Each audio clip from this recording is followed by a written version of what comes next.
Okay, here we go. We're going back to my days working security at Universal Studios, and there was this one guard. His name was Jeremy, and he was a young guy. At the time, I don't think he was more than about 20 or 21. Um, but he would be posted on the back lot somewhere. And virtually every night that he was out there, and don't forget this was working graveyard shift. And graveyard shift was roughly, I think, 10:30 or 11 o'clock till about 6 or 7 in the morning. I think 7 in the morning. Anyway, so without fail, every night he'd be posted somewhere.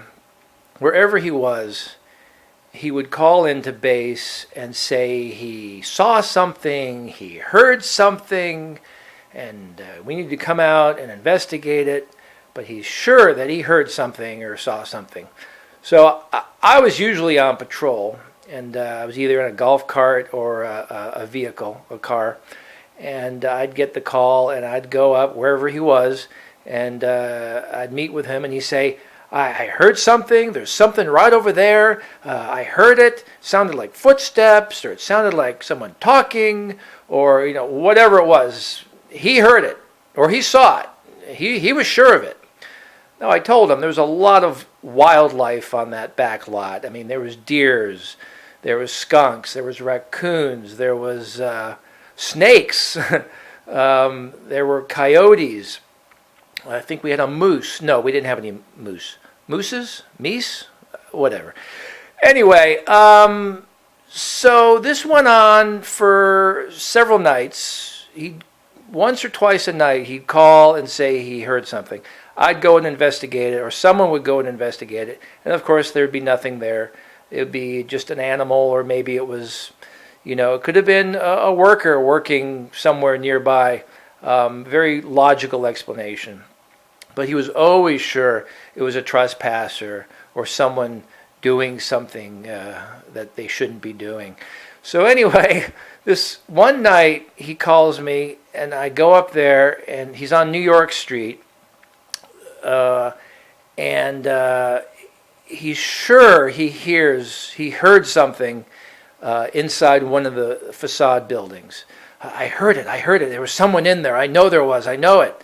I told him, I said, Jeremy, it was a raccoon or it was a skunk. Believe me, they're all over this lot. They walk around. They make a lot of noise. They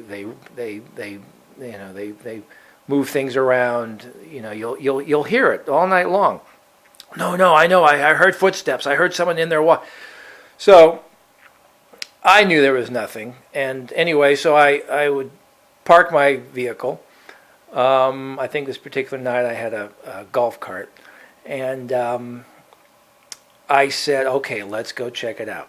So I grabbed my mag light, my flashlight, and I said, okay, follow me. Show me where you heard it. And he says, it was right in through this area here. And so we go into the building, into the facade.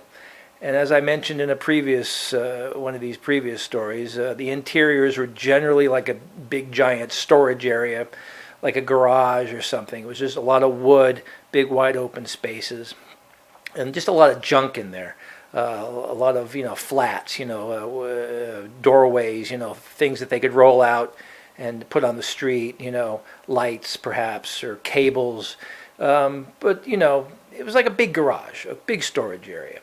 And it was dark. There was no lights in there, but my flashlight was cutting through the darkness. And, we walk in and we're looking around. Don't find anything, of course. And he's standing right behind me. He's going, I know, I heard something in here. So we're looking around. This goes on for about 5 minutes. There's nothing in there, of course. I do think there was an animal, because I did hear something scurrying away, and I knew the difference between a human being and an animal. And what I heard was more than likely a raccoon. Anyway, so I tell him, I say, okay, Jeremy, it's nothing. Don't worry about it. And we go back outside. I'm getting back into the golf cart. And he's like, man, this place is kind of creepy. It's so scary. I said, well, yeah, it can be if you let your imagination run crazy, run free. But I said, look, if you hear something, call me. I'll come out and check it out again. Don't worry about it. So he's like, okay, great. So I go back on my patrol, and I don't think it was more than a half hour later, I get another call.